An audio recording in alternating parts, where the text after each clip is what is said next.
Hello everyone. Namaskar from space. कई लोगों का कन्फ्यूजन है कि एग्जाम क्या है, स्पेस एक्स का क्या रोल है, नासा का क्या रोल है। Shubhanshu Shukla he is not a space tourist कि भाई आपने टिकट खरीदी और चले गए, वो नहीं है। तो वो देश के प्रतिनिधि हैं हमारे। बिल्कुल। तो इसरो का जो एग्रीमेंट उसमें था कि कई सारे हमारे टेक्निकल बेनिफिट्स हमें मिलने वाले हैं। क्या इंडिया सोच रहा है कि हम भी आईएसएस जैसा कुछ बनाएं? क्योंकि अभी क्या है ना, पब्लिक डिप्लोमेसी या सॉफ्ट पावर जैसा कुछ हो गया है। Skylab was unplanned in the sense कि भाई ऐसे लगने लगा था कि वो पृथ्वी पर आकर गिरेगा, तो बहुत बड़ा एक इंटरनेशनल स्केयर हो गया था 70s में। क्यों फेल हुआ और ये क्यों मिशन बन नहीं पाया? क्योंकि चैलेंज जो 1986 में शटल का एक वो मिशन फेल हो गया और उसके सारे एस्ट्रोनॉट्स उसमें मारे। राकेश शर्मा के टाइम पे ये था कि remote sensing was an emerging field, तो उनका सबसे बड़ा एक एक्सपेरिमेंट ये था कि कैसे आप पिक्चर्स लोगे, और वो इंडियन लैंड मास के, तो उन्होंने 700-800 पिक्चर्स लिए थे। वैसे रशिया ने इसके लिए कोई चार्ज नहीं किया था ना।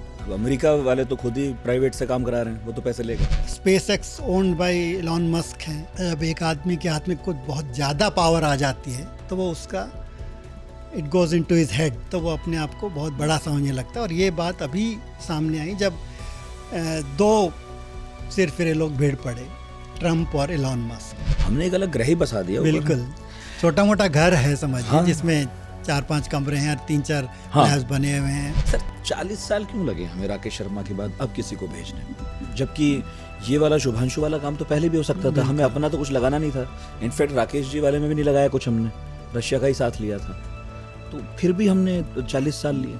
नहीं, ऐसे लग रहा है कि 40 साल लिए, लेकिन ऐसा नहीं कि इस बीच कुछ भी नहीं हो।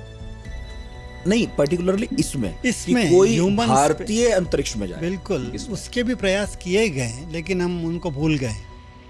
अच्छा, प्लीज बताइए।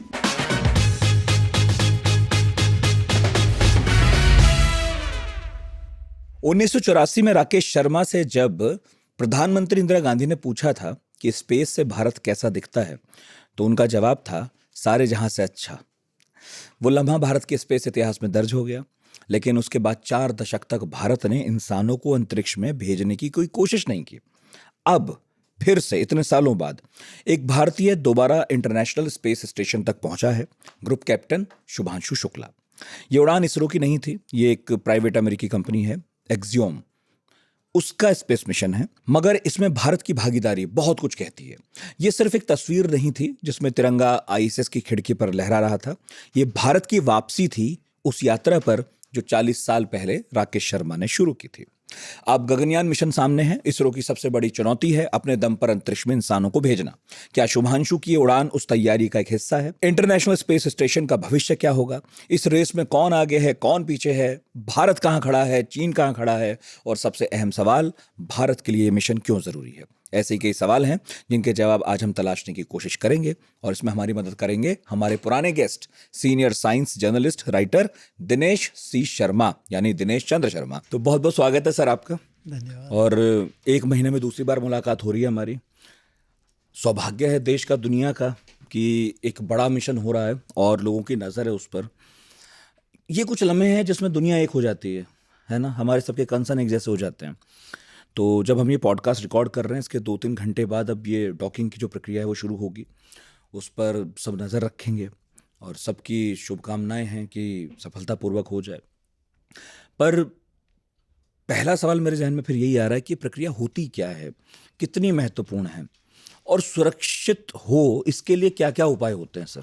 निश्चित रूप से एक बहुत ही महत्वपूर्ण प्रक्रिया है जो पूरा मिशन है, कि ये जो 4 एस्ट्रोनॉट्स कल गए हैं ड्रैगन में बैठ करके, और वो अपनी कक्षा में पहुँचे हैं, पृथ्वी की कक्षा में, और इंटरनेशनल स्पेस स्टेशन भी पृथ्वी की एक कक्षा में है।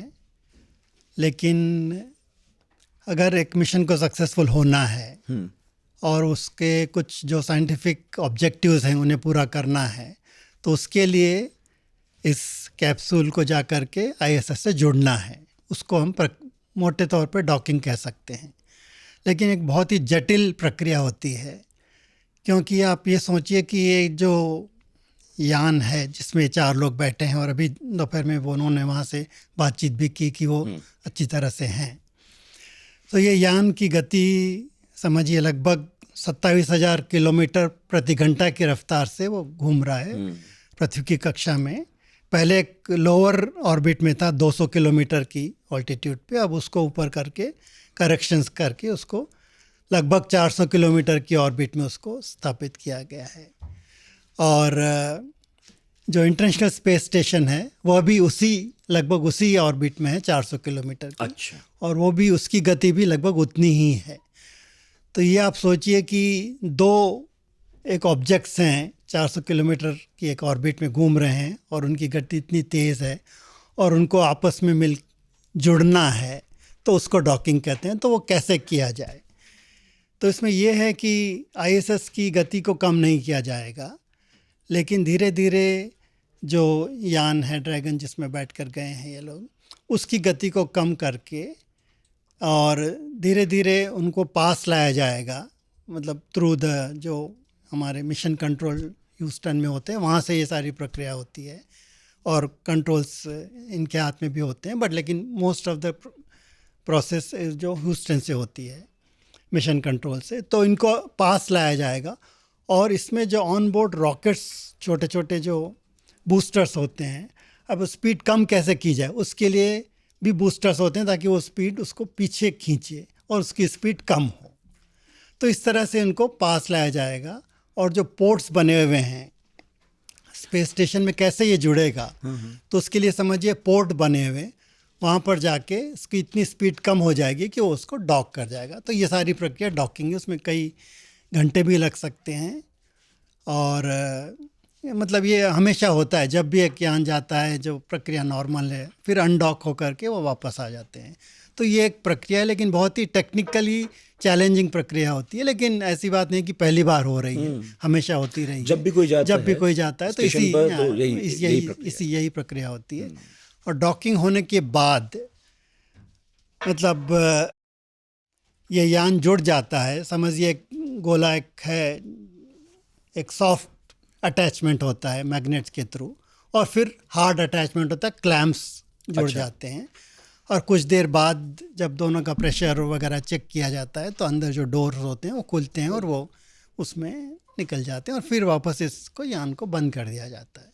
तो ये समझिए कि एक स्टेशन जो बना हुआ है उसमें इस तरह के पोर्ट्स बने हुए हैं और ये स्पेसक्राफ्ट जा कर के उसको डॉक करते हैं, ये जुड़ते हैं और फिर वो अपना काम 14 दिन रहेंगे और वापस आएंगे। तो ये एक पूरी प्रक्रिया है डॉकिंग की और अनडॉकिंग की, जो हमेशा स्पेस स्टेशन के लिए की जाती है। स्पीड कम या ज़्यादा करने का साइंस क्या है?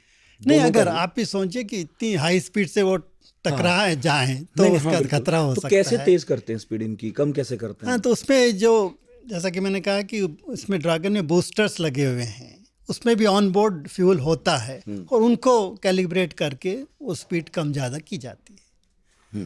तो इतनी स्पीड कम कर दी जाती है कि जो 27,000 किलोमीटर प्रति घंटा से जा रहा है वो कुछ सेंटीमीटर्स पर सेकंड तक उसकी स्पीड कम की जा सकती है। और वो धीरे धीरे जाके जो लास्ट फ्यू मीटर्स हैं, जो मेरे ख्याल से 20 मीटर की कुछ दूरी पे बहुत ही कम स्पीड हो जाती है, ताकि वो जाके सॉफ्ट लैंडिंग की तरह सॉफ्ट अटैचमेंट हो जाता है उसका, और फिर उसको तो कई बार ऐसा भी होता है कि इस प्रक्रिया में भी थोड़ी जटिलताएं हो जाती हूँ, प्रॉब्लम्स होती हूँ।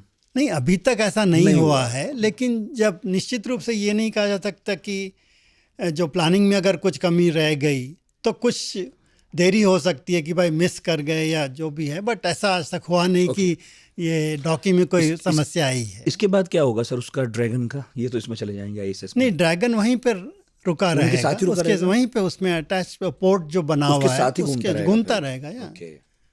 ये वो कार है जो हमने पार्क कर दी। बिल्कुल, और जब वापस आना है तो वो इसमें भी आ सकते हैं या दूसरा जो मॉड्यूल पार्क है उसमें भी आ सकते हैं।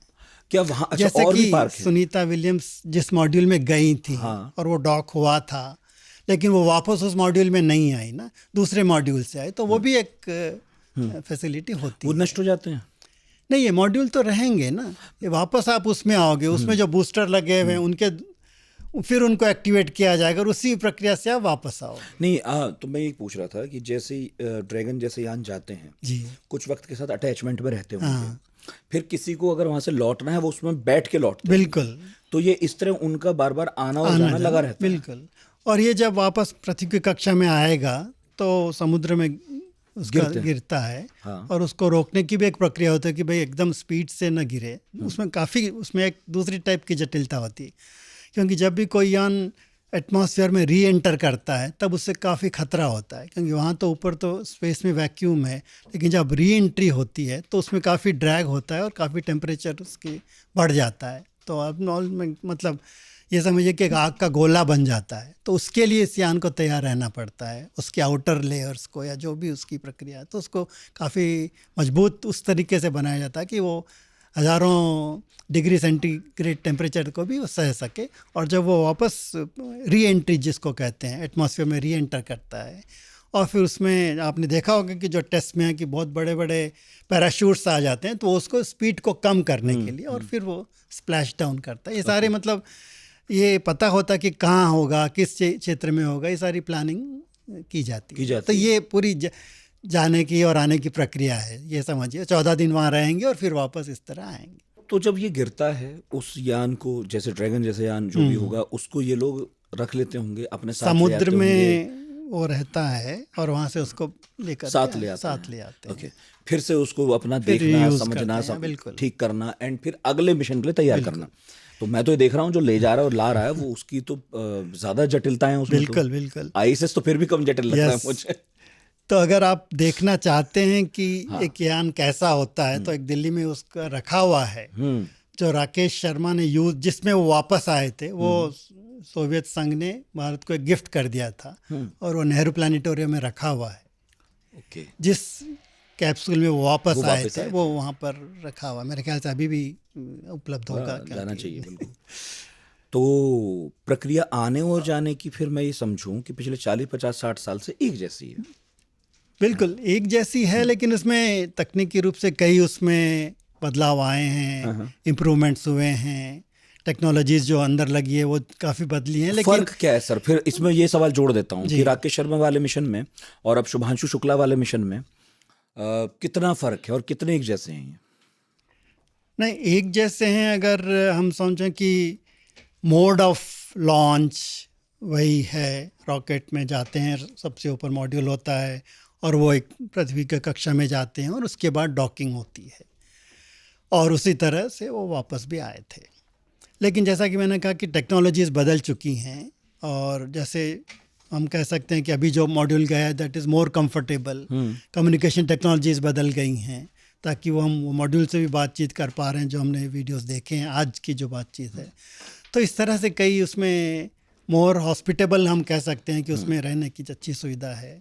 जैसे वो स्पेस सूट्स बदल के जो नॉर्मल कपड़ों में वो उसमें आ गए थे या बातचीत कर रहे हैं, तो इस तरह के मेरे ख्याल से वो ज़्यादा है। लेकिन जो मेन प्रक्रिया है कि आप कैसे जाएंगे, डॉकिंग होगी फिर अनडॉकिंग होगी, ये वही है मोटे तौर पर। और दूसरा महत्वपूर्ण ये उसमें हम कह सकते हैं कि वो लगभग 7-8 दिन तक रहे थे राकेश शर्मा, ये 14 दिन तक रहेंगे, तो वो ड्यूरेशन बदलते रहता है। और वो स्पेस स्टेशन नहीं था, वो सिर्फ एक छोटा स्टेशन ही था, लेकिन जो इंटरनेशनल स्पेस स्टेशन की जो मतलब जितना बड़ा आकार है उतना बड़ा आकार उसका नहीं था। सैल्यूट 7 जिसमें सोयूज़ जो यान गया था और सैल्यूट 7 से जुड़ा था, तो एक ही उसमें डॉक होता था, तो वो उसमें उतना छोटा। ये जो आईएसएस है, अगर मैं आपसे एक आइडिया लगाने के लिए कहूँ ताकि समझ में आ सके, कितना बड़ा होगा ये, मतलब ऐसा नॉर्मली? मेरे ख्याल से ये डायमेंशंस के हिसाब से फुटबॉल फील्ड्स के बराबर उसको कहा जाता है, पूरी लंबाई। तो काफ़ी मतलब, क्योंकि देखिए उसमें लंबाई में ज़्यादा है और उसमें आपके वो सोलार पैनल्स भी खुलते हैं, लेकिन जो रहने के मॉड्यूल्स हैं वो उसकी तो कम है, लेकिन पूरी लंबाई उसकी काफ़ी बड़ी है। तो उसमें जैसे अलग अलग पोर्ट्स बने हुए हैं। हाँ, प्रक्रिया जैसे कि हम जानते हैं कि ये कई साल लगे थे इसको बनाने में।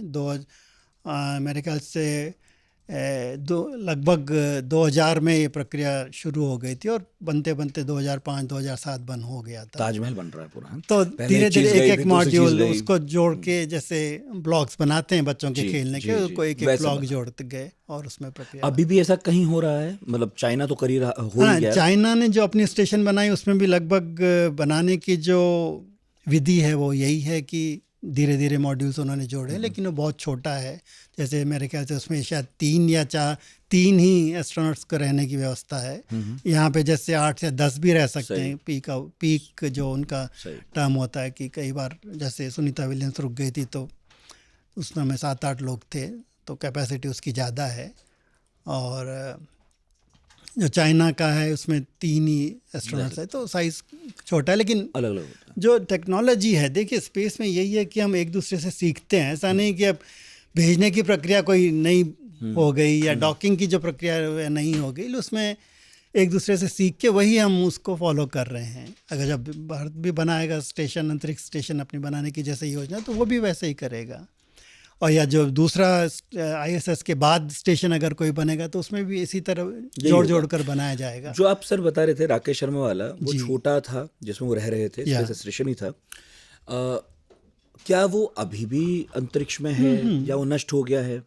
नहीं, सैल्यूट तो तभी ख़त्म हो गया था। उसके कुछ साल बाद राकेश शर्मा का जो लास्ट उसमें मिशन था, उसके बाद जो वहाँ पर अंतरिक्ष यात्री थे वो भी वापस आ गए। और सैल्यूट मेरे ख्याल से 88-89 में उसकी अवधि ख़त्म हो गई थी। सैल्यूट के भी कई थे ना, जैसे ये जिसमें गए थे वो कुछ साल रहा, उसके पहले सैल्यूट गए थे वो भी कुछ साल रहे, तो उनकी अवधि बहुत कम थी और उनको वैसी तरह डिज़ाइन किया गया था। लेकिन ISS को अलग तरीके से डिज़ाइन किया गया ताकि वो ज़्यादा दिन वहाँ रह सके। अच्छा, तो जी जो पहले था, आप सैल्यूट नाम बोल रहे हैं? सैल्यूट या सोयूज में गए थे और सैल्यूट स्टेशन का नाम ठहरे थे, स्टेशन का नाम। ठीक है, तो ये जो सैल्यूट था अब ये नहीं है, तो नष्ट जो हुआ है वो कहाँ नष्ट होता है? हम उसे बाहर ही छोड़ देते हैं या पृथ्वी में अंदर लाके नष्ट करते हैं? नहीं, अगर जैसे सैटेलाइट्स में भी वही बात हम पूछ सकते हैं ना कि भाई जो सैटेलाइट जाते हैं उनका क्या होता है?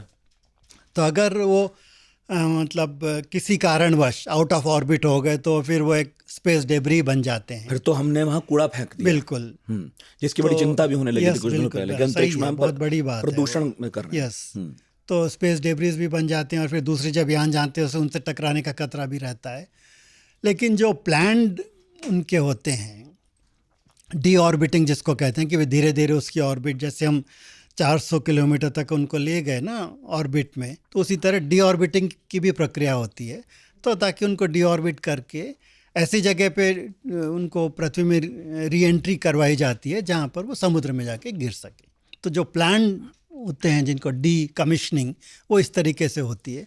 लेकिन जैसे Skylab was unplanned in the sense कि भाई ऐसे लगने लगा था कि वो पृथ्वी पर आकर गिरेगा, तो बहुत बड़ा एक इंटरनेशनल स्केयर हो गया था 70s में कि स्काईलैब जो अमेरिका का था वो कहीं हैबिटेट्स में आके न गिर जाए। आंध्र प्रदेश में गिरने की संभावना थी, लेकिन फिर वो समुद्र में ही गिरा। कुछ क्षेत्र जैसे ऑस्ट्रेलिया में कुछ उसके टुकड़े गिरे थे, तो कई बार वैसे भी होता है। लेकिन उसके बाद स्काईलैब के बाद ऐसी घटना नहीं हुई कि वो पृथ्वी के किसी लैंड वाले इलाके में आके गिरे। तो ये प्लान्ड तरीका होता है। जैसे अब अगर ISS को भी डीकमीशन किया जाएगा तो धीरे धीरे उसकी ऑर्बिट कम की जाएगी और फिर आके वो समुद्र में किसी निश्चित जगह पे गिरेगा।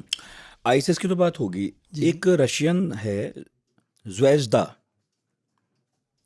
ये भी है? नहीं, ये ISS का ही एक हिस्सा है। ओके। जैसे एक अमेरिकन मॉड्यूल है, वैसे ही ज़्वेज़दा भी उसका एक हिस्सा है। क्योंकि देखिए इंटरनेशनल स्पेस स्टेशन जब, हालांकि नासा ने इसको शुरू किया था, लेकिन एक उसको ये बना था कि क्यों नहीं दूसरे देश भी इसमें शामिल हों और उनका भी इसमें भागीदारी हो। तो ज़्वेज़दा का जो मॉड्यूल बनाया गया था वो रशिया की तरफ से बना और वो भी उसका हिस्सा है। कुछ मॉड्यूल जैसे अमेरिका, यूरोपियन स्पेस एजेंसी ने बनाए, जो कुछ इसमें आर्म्स एक बहुत बड़े रोबोटिक आर्म्स हैं इसमें, जो बाहर उसको मेंटेनेंस के लिए यूज़ किया जाते हैं, वो कनाडा ने दिए। तो अलग अलग देशों ने इसमें भागीदारी करी थी। तो इसलिए ज़्वेज़दा उसमें एक रशियन मॉड्यूल है जो अभी भी उसमें लगा हुआ है। अभी भी लगा हुआ है। तो ये जब एक मॉड्यूल होते हैं और कुछ उसमें ज़्वेज़दा इस पार्ट, जैसे हम कह सकते हैं कि लैब्स बने हुए हैं, कुछ अमेरिकन लैब्स हैं, कुछ रशियन लैब हैं। तो वो ज़्वेज़दा इज़ द रशियन लैब है, हाँ, जो उसका एक हिस्सा है। अगर कोई रशियन गया तो वो कहाँ ठहरने वाला है? लैब अब बोलते हैं तो फिर मुझे ऐसा लगता है कि कोई लैब है, इसमें कोई अंतरिक्ष यात्री जाके रह सकता है। नहीं तो हमने अपना एक कमरा फिट किया है रशिया वालों ने, हम तो उसमें रहेंगे। नहीं, नॉर्मली ये होता है कि अगर रशियन एस्ट्रोनॉट जाते हैं तो कुछ उनके वर्किंग एरियाज होते हैं, कुछ लिविंग एरियाज होते हैं। तो वर्किंग एरियाज कॉमन हो सकते हैं जिसमें लैब्स में आप जो एक्सपेरिमेंट्स करना चाहें। तो लिविंग एरियाज है वो उनका, आप जैसे कह रहे हैं कि अपना कमरा है तो उसमें वो रहते हैं। अच्छा, वो अलग कर सकते हैं। वैसा है, हमने एक अलग ग्रह ही बसा दिया ऊपर। बिल्कुल। छोटा मोटा घर है समझिए, जिसमें 4-5 कमरे हैं और 3-4 लैब्स बने हुए हैं। और मैं कहीं पढ़ रहा था, यही बात कही जा रही बिल्कुल। थी कि वो ऐसा है जैसे 4-5 कमरों का कोई फ्लैट होता है आपका बड़ा, वैसा है रहने का। तो बिल्कुल। अच्छा, स्पेस एक्स को उसका कॉन्ट्रैक्ट मिला है नष्ट करने का ना? तो कॉन्ट्रैक्ट दिया है उसे नष्ट करने का, मतलब सरकारें क्या कर रही हैं?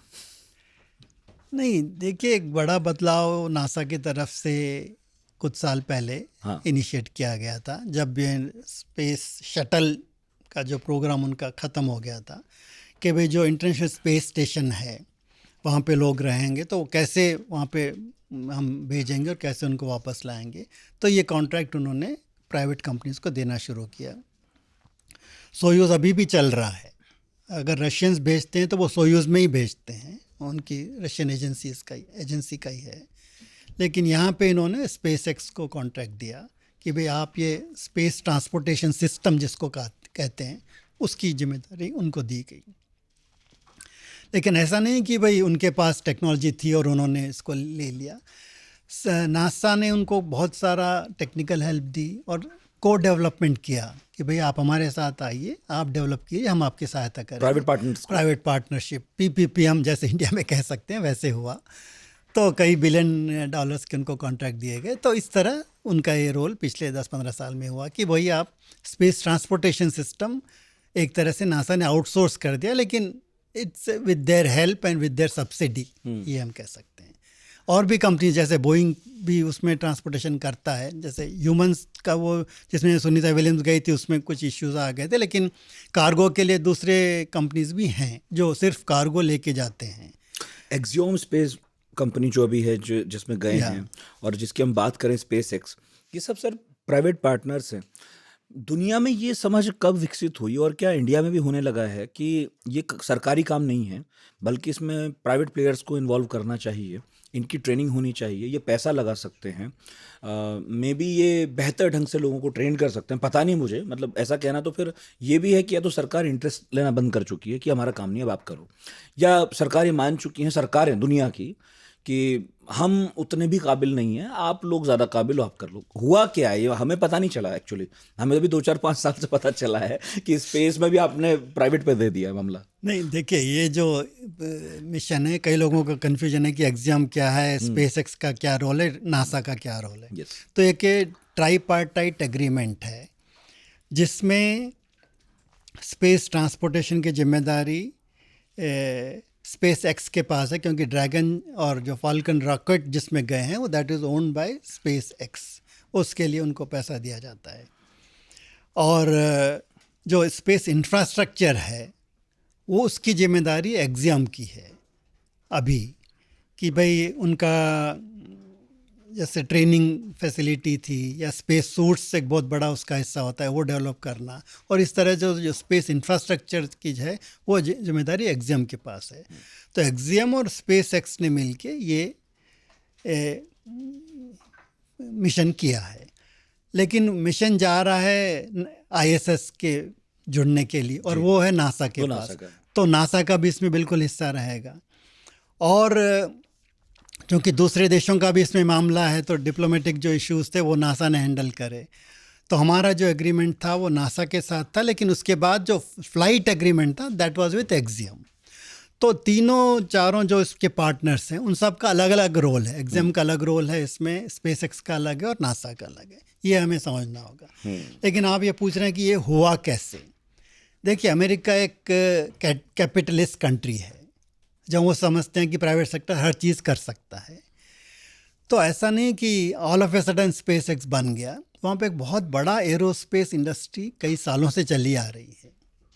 जो बोइंग है उसमें कई कंपनीज हैं जो सप्लाईज करते हैं इक्विपमेंट एंड रॉकेट्स एंड अलग अलग जो रॉकेट के पार्ट्स हैं। सैटेलाइट्स के जो फैब्रिकेशन के फैसिलिटीज़ हैं, फोर्ड एरोस्पेस है, कई कंपनीज़ हैं जो ये कई सालों से काम करते आ रहे हैं। तो एक एरोस्पेस इंडस्ट्री बहुत बड़ी अमेरिका में ऑलरेडी है जो नासा को हेल्प करते आ रही है इतने साल। एयरबस भी शायद वहीं पे। हाँ, एयरबस, बोइंग सब वहीं पे बनते हैं। सॉरी, तो जो एक एरोस्पेस कॉम्प्लेक्स जिसे कहते हैं, जैसे डिफेंस के बाद एरोस्पेस बहुत बड़ा इंडस्ट्री माना गया है जो कई सालों से चला आ रहा है। तो उसी का एक एक्सटेंशन जब नासा ने सोचा कि क्यों नहीं हम उनको रॉकेट बना के उनको लॉन्च करने की भी कैपेबिलिटी दें, और उसका एक एक्सटेंशन ये किया गया। और ऐसे नहीं कि सब एक्सपर्टीज़ प्राइवेट सेक्टर के पास रातों रात आ गई। जैसे इसमें जो कमांडर हैं इस मिशन की, पेगी विटसन जी, वो नासा की बहुत सालों से नासा में रही हैं और नासा के कई मिशंस उन्होंने हैंडल करे, कई बार वो स्पेस में जा चुकी हैं। अच्छा। और नासा की head of the astronaut division रही हैं। तो रिटायरमेंट के बाद वो वहाँ पे ज्वाइन हो गई, जो अब वहाँ की ह्यूमन स्पेस फ्लाइट्स की इंचार्ज बन गई हैं, जो अभी इस फ्लाइट में भी ऐसे गई बहुत सारे हैं। लोग हैं ऐसे बहुत जो से नासा में लोग हैं नौकरी कर चुके हैं। सो जो टेक्निकल अब यहाँ एक्सपर्टीज़ है, मेरे कहने का मतलब वो नासा से ही जा रही है। हाँ, तो उसका टेक्निकल एक्सपर्टीज कंपनी बदल गई है, तो कर्मचारी उसका- सब वो पुराने वाले हैं और उनको सब पता तो है। उसका फ़ायदा एक्सपीरियंस उनको मिल रहा है ना। स्पेस के जो ये तो पेगी विटसन तो एक बहुत बड़ा नाम है, लेकिन जो स्पेस इंजीनियर्स है जो ये बनाते हैं रॉकेट्स, वो भी कई सारे नासा से आए हैं। ऐसा तो एक प्राइवेट सेक्टर का रोल निश्चित रूप से बड़ा है, लेकिन इसके पीछे जो नासा का एक्सपीरियंस है या जो गवर्नमेंट के सब्सिडीज़ हैं उसमें बहुत बड़ा हाथ है। सर, जितना मुझे पता है, हम तो अपने जहाज़ या तो बोइंग से लेते हैं, हमारी जो एयरलाइंस है, या हम एयरबस से ख़रीदते हैं। इनफैक्ट जो प्रधानमंत्री यूज़ करते हैं वो भी जो है बोइंग का ही है। तो अब पता नहीं, मैं सवाल पूछूंगा, सेंस बनता है नहीं, कि इंडिया क्या कुछ ऐसा कभी करेगा कि हम भी एरोस्पेस इंडस्ट्री में कुछ बड़ा कर सकें, या कुछ सोच भी रहा है कहीं भी? अभी तो हम जहाज़ ही नहीं बनाते। बहरहाल नहीं, एरोस्पेस जैसे HAL बहुत बड़ा नाम है एरोस्पेस इंडस्ट्री में हमारे। एरोनॉटिकल फील्ड में, एरोस्पेस में अभी वो नहीं आए हैं और एरोस्पेस में अभी वो कदम रखेंगे, क्योंकि हाल ही में इसरो ने एक कॉन्ट्रैक्ट उनके साथ साइन किया है कि जो नेक्स्ट एक उनका SSLV small satellite launch vehicle बना रहे हैं इसरो, उसका पूरी तरह से कॉन्ट्रैक्ट उनको दिया गया है कि आप ही बनाइए और आप लॉन्च इसरो करेगा, लेकिन आप बनाइए। तो एक वो प्रक्रिया है, लेकिन निश्चित रूप से हम ये नहीं कह सकते कि हमारी एरोस्पेस इंडस्ट्री ग्लोबल है या उसका किसी तरह से हम उसका साइज़ इतना बड़ा है कि रातों रात इसरो उस पर डिपेंड करने लग जाए।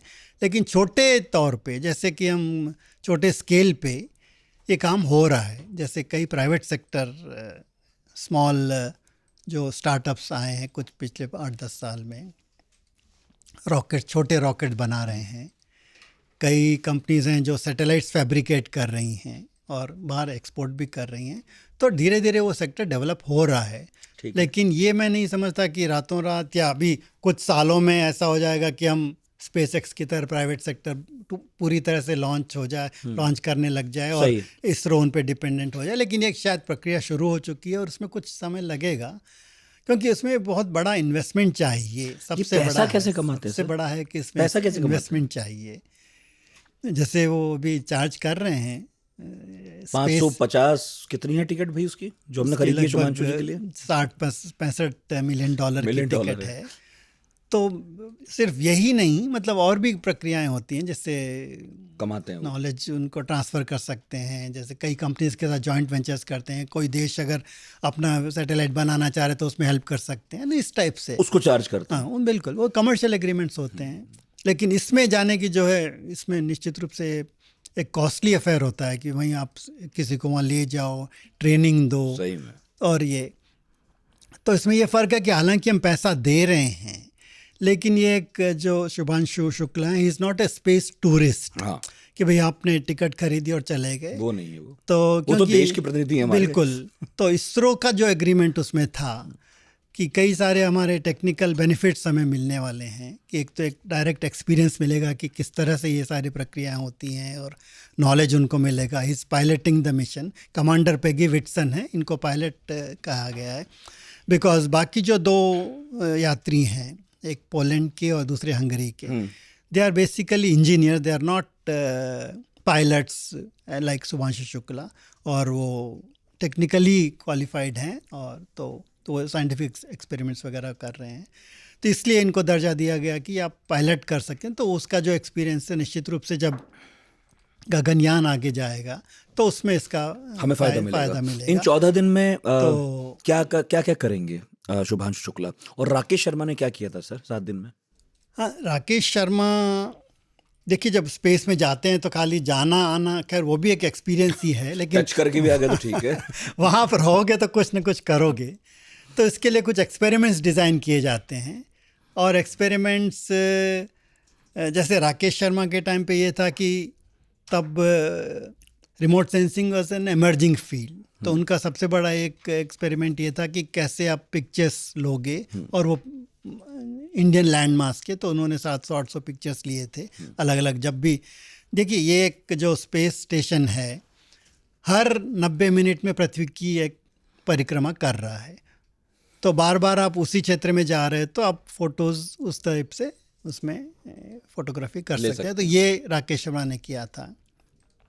और कुछ मेटलर्जिकल एक्सपेरिमेंट भी प्लान किए गए थे राकेश शर्मा के टाइम पे, तो उस तरह से कुछ एक्सपेरिमेंट्स उन्होंने किए थे। योगा भी उन्होंने किया था, that was also one of the physiological experiment कि भाई उसका क्या असर होता है। या Rakesh Sharma was the first, ये भी बता रहे थे शुभांशु भाई कि मैंने भी थोड़ा योगा सिखाया। लेकिन राकेश शर्मा का फर्स्ट वो था कि एक योग, उसमें जाके कुछ आसन वो करेंगे, तो that was the first time. ये काम भी दे दिया हमने उन्हें कि उन्होंने वो किया था। तो वैसे रशिया ने इसके लिए कोई चार्ज नहीं किया था ना? नहीं, बिल्कुल, that was a friendly flight. Yes, हमसे कोई पैसा नहीं लिया। कि ये जो दो देशों के बीच में एग्रीमेंट था वो ये था, उसका नतीजा था, तो दैट वाज ए फ्री, कोई चार्ज। अमेरिका वाले तो खुद ही प्राइवेट से काम करा रहे हैं, वो तो पैसे लेगा। बिल्कुल। तो कुछ तरह इसी तरह के एक्सपेरिमेंट्स अभी भी कर रहे हैं, जैसा कि लाइफ साइंसेस। एक तो होता कि भाई ह्यूमन बॉडी पे क्या क्या असर होता है, और कई सालों से एक्सपेरिमेंट्स करे जा रहे हैं, लेकिन उस पर कई अलग अलग टाइप के एक्सपेरिमेंट्स होते हैं। अच्छा। और कई बार कुछ लाइव सेल्स वहाँ पे लेके जाते हैं, बायोलॉजिकल एक्सपेरिमेंट्स होते हैं, उन पे क्या असर होता है।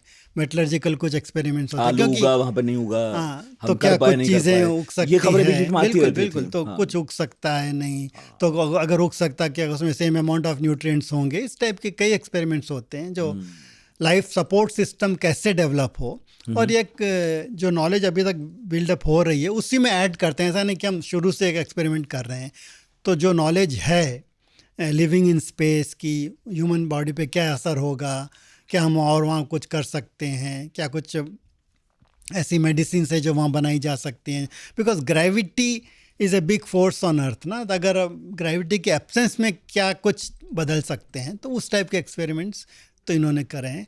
इसमें एक फ़ायदा ये भी होगा कि सारे एक्सपेरिमेंट इसरो नहीं करता, उसके लिए कई साइंटिस्ट अलग अलग लैब्स के इन्वॉल्व होते हैं, तो उनको भी एक एक्सपर्टीज़ मिलती है कि हम क्या कुछ नया एक्सपेरिमेंट वहाँ पे कर सकते हैं। उसके लिए कॉल किया जाता है कि भाई आप बताइए क्या हम एक्सपेरिमेंट कर सकते हैं, तो साइंटिस्ट के टीम्स अप्लाई करते हैं। अच्छा, उसमें से सेलेक्ट करके वो आइडिया देती है, बिल्कुल ये करके दिखाइएगा। बिल्कुल, तो इसमें से सेलेक्ट करके वहाँ पे उनको किया जाता है, तो उसमें वो रहेंगे। तो एक ऐसा तो ही नहीं है कि एक आदमी घूमने चला गया वापस आके, वहाँ जाके काम करना पड़ता है। बिल्कुल काम करना पड़ता है, बिजी और अगर शेड्यूल, रिपोर्ट देनी है, वर्क रिपोर्ट है बाकायदा, ये किया, इसमें ये देखा, ये समझा मैंने। बिल्कुल बिजी शेड्यूल रहता है उनका। तो ऐसे ही घूमने नहीं गए, बिल्कुल मेहनत का काम है। सर, क्या इंडिया सोच रहा है कि हम भी ISS जैसा कुछ बनाएं? क्योंकि अभी क्या है ना, पब्लिक डिप्लोमेसी या सॉफ्ट पावर जैसा कुछ हो गया है। हमने ये भेजा, हमने वो भेजा। हालांकि ये जो कभी कभी सोचता हूँ, थोड़ा अजीब सा लगता है कि ज़मीन से कुछ किलोमीटर ऊपर जाने के बाद जब कोई लाइन लेंथ सब खत्म हो जाती हैं, सब एक जैसा दिखने लगता है, देश वेश सब सीमाएं समाप्त, बिल्कुल। तो इतना ऊपर जाके कोई कैसे सोचता होगा कि मैं किस देश से आया हूँ, किस समाज से आया हूँ, किस जाति या धर्म का हूँ। मैं भी ऊपर जाके तो एक आध्यात्मिक सा अनुभव होता होगा, या कोई नास्तिक है तो उसे यही अनुभव होता होगा कि देखो हो गया पुख्ता, कुछ नहीं होता है भाई, यही है जो है, सब एक हैं। और शुभांशु ने कहा भी है कि जब मैं पृथ्वी में थोड़ा ऊपर उठा तो मैंने देखा किसी ने जैसे हरा नीले रंग का कुछ कैनवास से कुछ बना दिया। बिल्कुल। तब ये पृथ्वी और प्यारी लगती है, लगता है हमारा घर है भाई, हम यहाँ जो कूड़ा फैला रहे हैं, एक दूसरे से लड़ रहे हैं, मिसाइलें दाग रहे हैं, हम कर क्या रहे हैं। पर फिर भी किसी मिशन का जाना होता है तो सब सीना चौड़ा करके कहते हैं अमेरिका ने भेजा, इंडिया ने भेजा। इंडिया क्या ऐसा कुछ करने जा रहा है कि हम भी कोई कभी वहाँ स्टेशन बनाएं, और हो सकता है हम में से कोई कभी टिकट खरीद के वहाँ हो भी आए? बिल्कुल। कुछ सोच रहे हैं हम इस तरफ? नहीं नहीं, बिल्कुल सोच रहे हैं, उसके बारे में मैं बताऊंगा। लेकिन जो पहला पार्ट था आपके प्रश्न का, जितने भी एस्ट्रोनॉट्स गए हैं उनकी फीलिंग यही रही है कि हम क्यों लड़ रहे हैं इस दुनिया में, जबकि हम सब एक हैं। वी आर ऑल क्या कहेंगे, सिटीजन्स ऑफ दिस प्लैनेट। यही बात शुभांशु ने भी कही है, यही बात राकेश शर्मा ने भी कही। तो जितने भी एस्ट्रोनॉट जाते हैं उनका यही कहना होता है कि it's such a beautiful planet, हम उसको क्यों नहीं प्रिजर्व करके रख सकते, क्यों नहीं भाईचारे से रह सकते।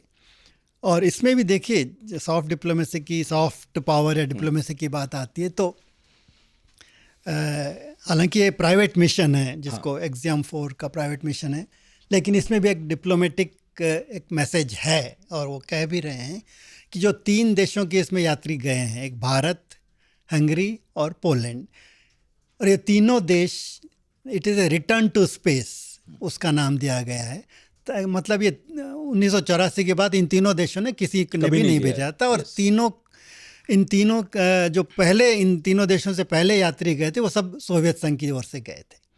तो और जो ये भी तीनों जो है, अगर डिप्लोमेसी की दुनिया में हम बात करें तो ज़्यादा इनका रुझान सबका रूस या सोवियत संघ ही रहा है। या नहीं, तो जब सोवियत संघ ने शुरू किया था तो ये सब फ्रेंडली कंट्रीज को लेके गए थे। उसमें वियतनाम, पोलैंड, रोमानिया, हंगरी और सारे थे। आज हम अमेरिकन के साथ जा रहे हैं, तो इसलिए उन्होंने नाम दिया कि रिटर्न टू स्पेस। और साइंटिफिक कोऑपरेशन की उसमें बात करी गई है।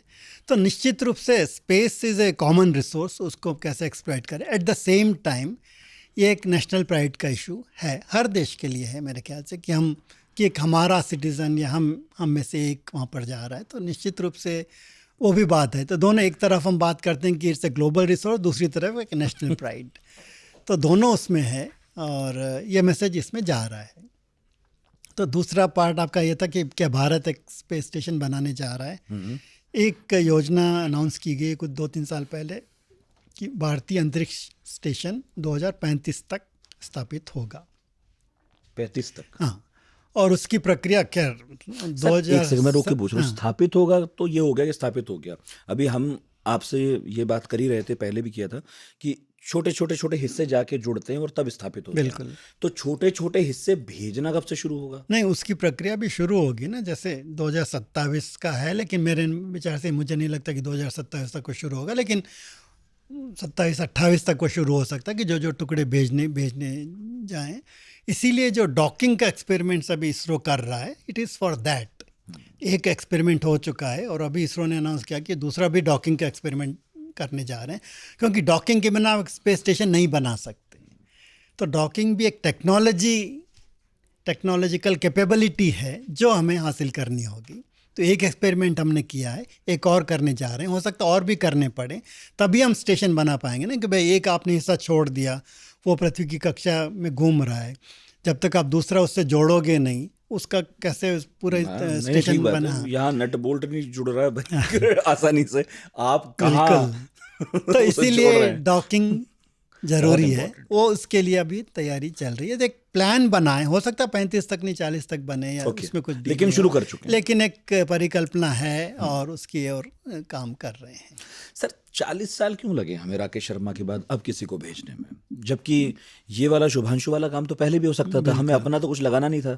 इनफैक्ट राकेश जी वाले में भी नहीं लगाया कुछ, हमने रशिया का ही साथ लिया था, तो फिर भी हमने 40 साल लिए। नहीं, ऐसे लग रहा है कि 40 साल लिए, लेकिन ऐसा नहीं कि इस बीच कुछ भी नहीं हुआ। नहीं, पर्टिकुलरली इसमें कोई भारतीय अंतरिक्ष में जाए, बिल्कुल उसके भी प्रयास किए गए हैं, लेकिन हम उनको भूल गए। अच्छा, प्लीज बताइए। एक प्रयास तो 84 फेल अटेम्प्ट भी जो है वो भी बताने चाहिए। एक प्रयास तो 84 के बाद ही शुरू हो गया था इमीडिएटली, कि भाई जो अमेरिका का शटल प्रोग्राम था उसमें एक इंडियन जाएगा।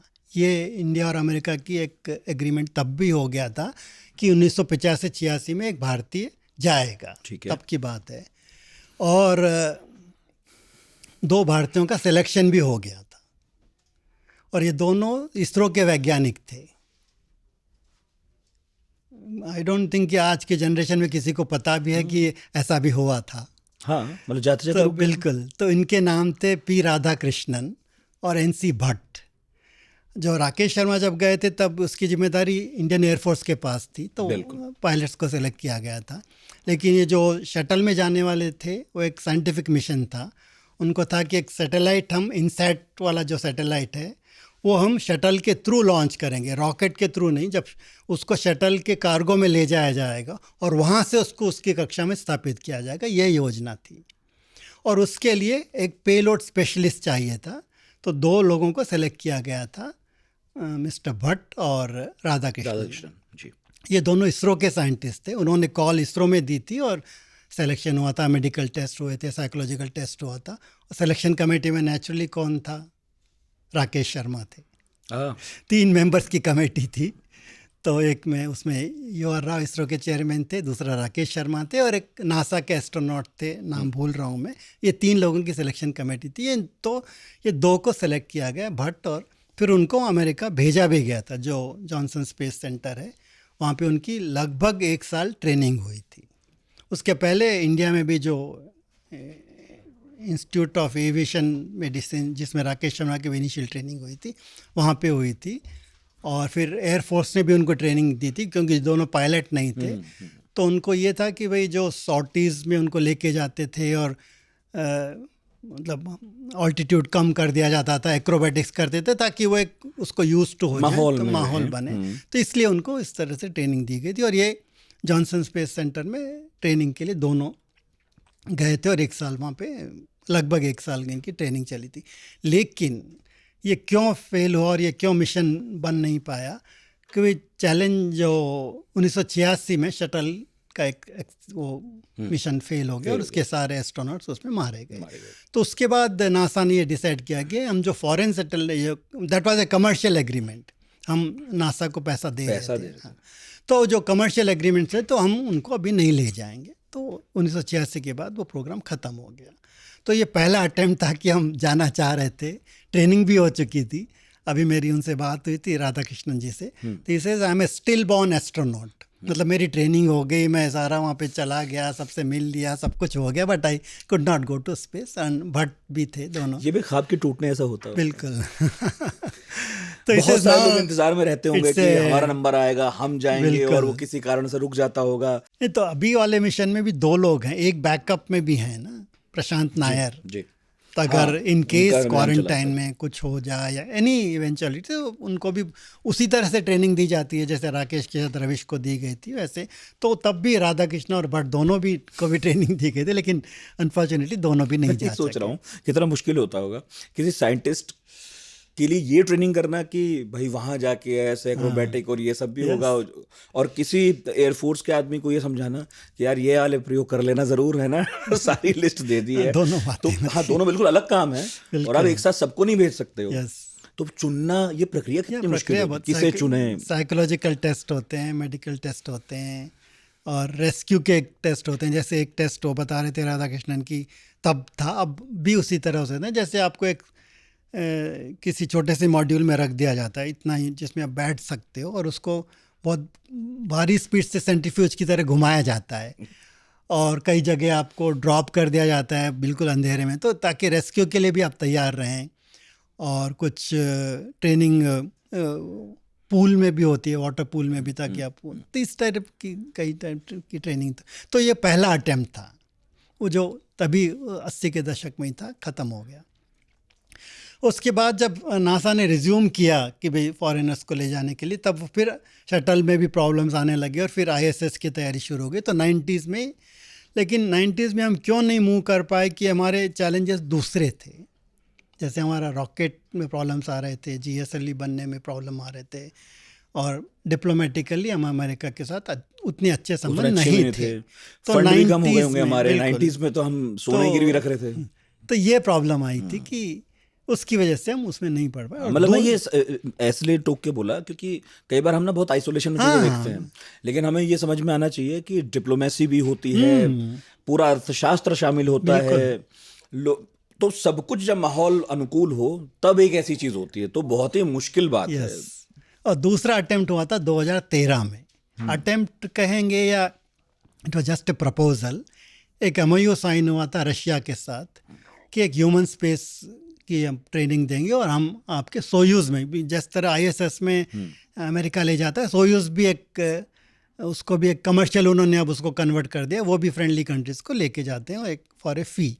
तो वो भी एक प्रपोजल था और ये भी निश्चित किया गया था कि 2 इंडियंस को वहाँ पे ट्रेनिंग दी जाएगी और वो हमारे लिए तैयारी करेंगे। लेकिन फिर सरकारें बदली या जो भी हो, उसको it was just an MOU, memorandum of understanding, कि ऐसा हो सकता है, कोई फॉर्म एग्रीमेंट नहीं था।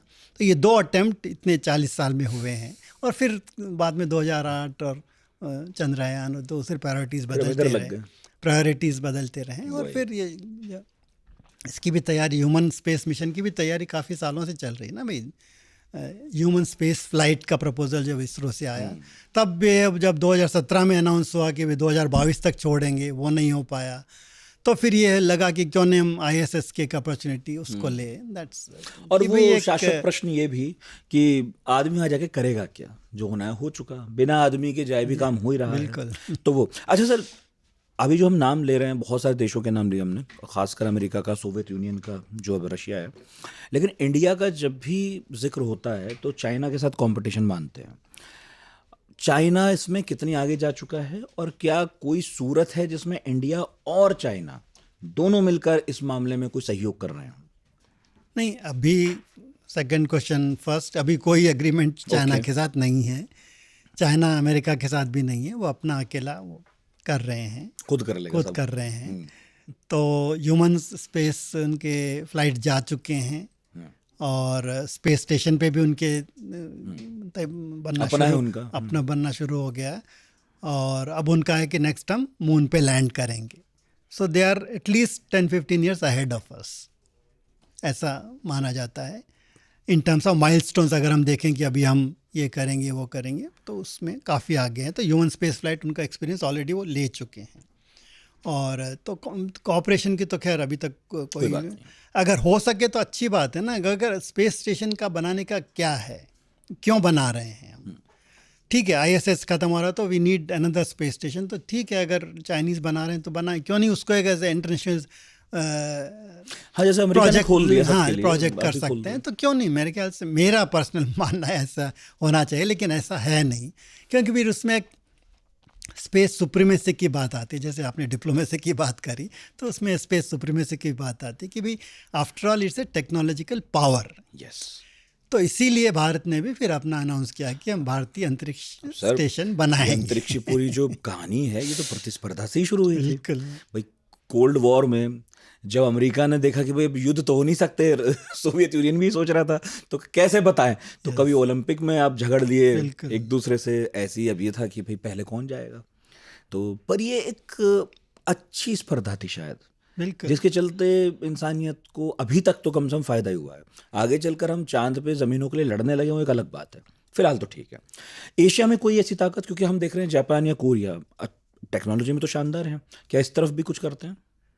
नहीं, जापान के तो काफ़ी एडवांस मिशंस हैं, लेकिन again they cooperate with America in terms of, उनके जापानीज़ भी ISS जा चुके हैं, बट उन्होंने ह्यूमन स्पेस मिशन लॉन्च नहीं किया। बट अदरवाइज उनके सैटेलाइट्स या मून की जो लैंडिंग मिशन है उसके लिए हम चंद्रयान, आई थिंक मेरे ख्याल से चंद्रयान 5 के लिए हमारा उनके साथ करार हुआ है, जापान के साथ। अच्छा, उनके साथ कि जो सैंपल रिटर्न मिशन हम करेंगे वो जापान के साथ करने वाले हैं, कि हमारा लैंड वहाँ पे यान लैंड होगा और सैंपल्स खोदेगा और वापस लेके आएगा। तो विक्रम जो लैंड हुआ था वो विक्रम वहीं रह गया ना, वापस नहीं आ पाया। तो अब ये योजना है कि हम वापस भी लेके आए, जिसके सैंपल रिटर्न मिशन कहते हैं, तो जापान के साथ हम करने जा रहे हैं। ठीक है।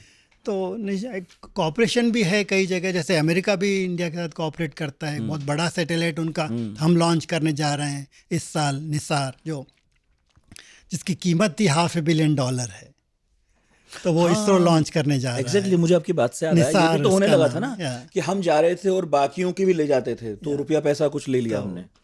अच्छा, ये उसका तो ये तो इस टाइप कॉपरेशन भी चल रहा है, बट एक प्रतिस्पर्धा की बात तब आती है कि हम ओनरशिप ले सकते हैं किसी चीज़ की।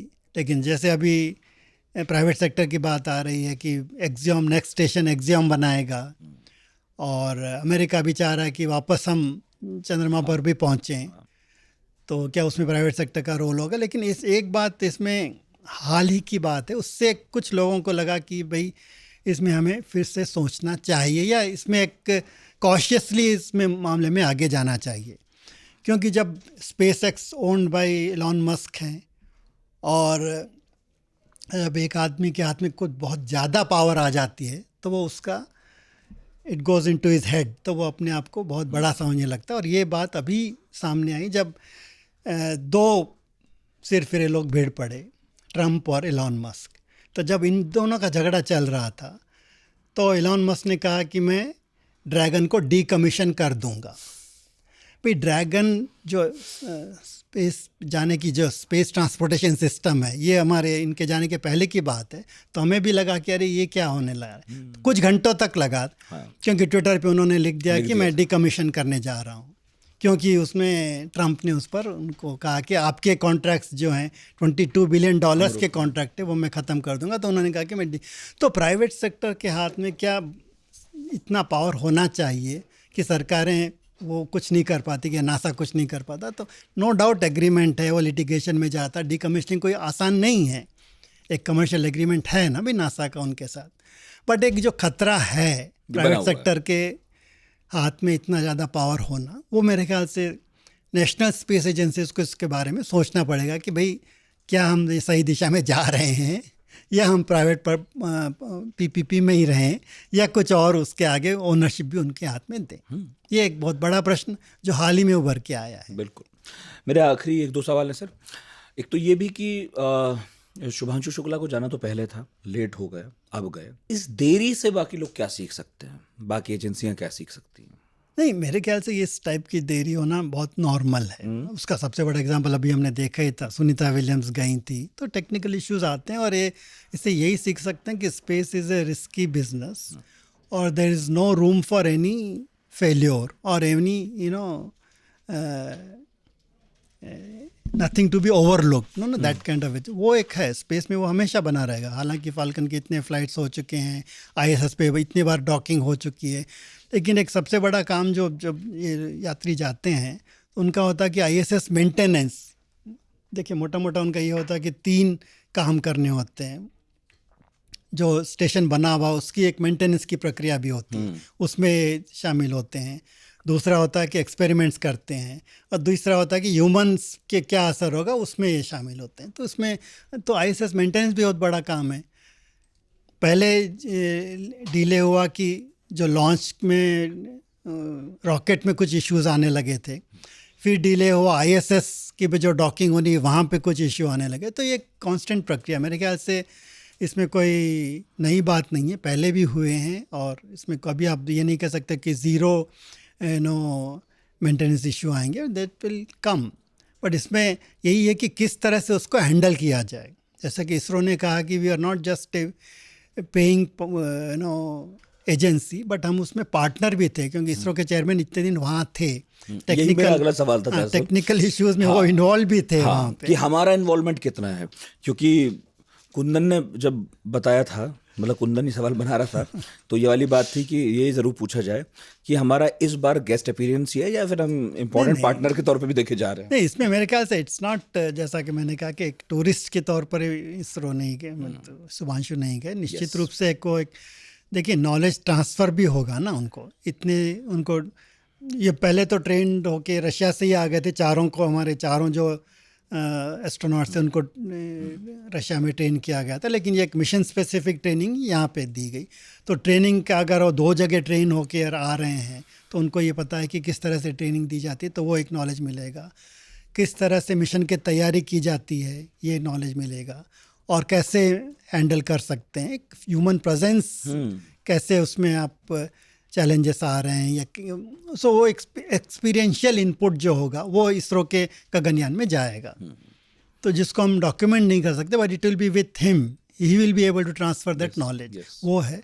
और दूसरा इसमें इसरो के, क्योंकि चेयरमैन वहाँ पर थे, टेक्निकल टीम भी वहाँ पर थी, इसमें जो चैलेंजेस आए और उसको कैसे निपटा गया, ये भी एक एक्सपीरियंस इसरो के लिए एज ए टेक्निकल एजेंसी मिलता है। तो मेरे ख्याल से ये इससे गगनयान वाले में इसका फ़ायदा होगा। बिल्कुल, एक एक्सपीरियंस के तौर पे डायरेक्ट हम नहीं कह सकते इसका फ़ायदा होगा, क्योंकि हमारा स्पेस क्राफ्ट अलग होगा, उसके कंट्रोल्स अलग होंगे, बट एक एक्सपीरियंस जो है ये ज़रूर उसमें काम आएगा।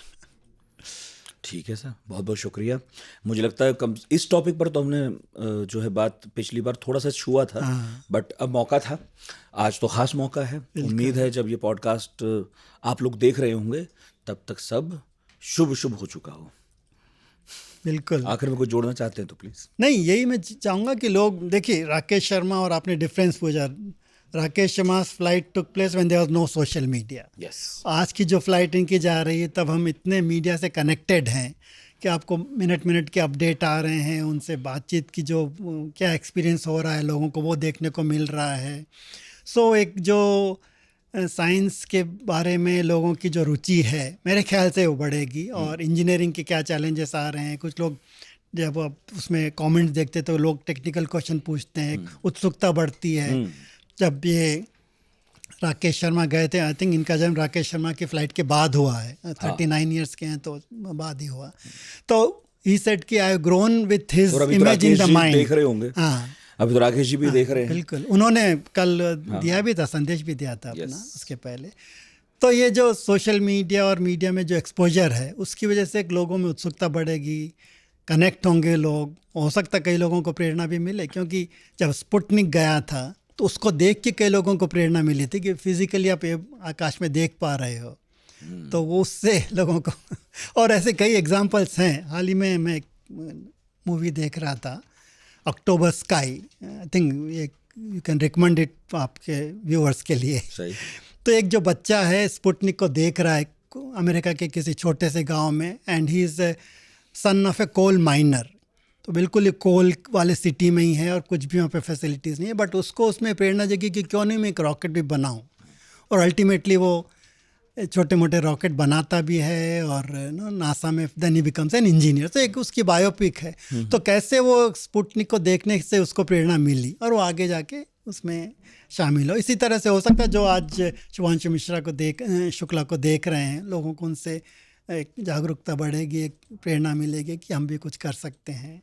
और रुचि एक मेरे ख्याल से एक साइंस पॉपुलराइजेशन का बहुत बड़ा काम स्पेस फ्लाइट्स करते हैं। Technically of course we gain knowledge मिलता है, बट एक लोगों में साइंस, इंजीनियरिंग, मैथमेटिक्स के प्रति जो रुचि होती है वो इससे बढ़ती है। बिल्कुल। बहुत बहुत शुक्रिया सर, एक बार फिर आप आए। धन्यवाद। कोशिश करेंगे आपको फिर कष्ट दिए। अच्छा लगा, थैंक यू। साइंस में कम बात होती है और मौके कम मिलते हैं, सही बात है। वैज्ञानिक लैब्स में लगातार काम करते हैं, घंटों घंटों मेहनत करते हैं, लेकिन उनके काम को बहुत ज़्यादा कभी रोशनी में आने का मौका कम मिलता है। जब कुछ ऐसे मिशन जाते हैं तब हमारा ध्यान जाता है और तब मौका मिलता है ऐसी बात करने का।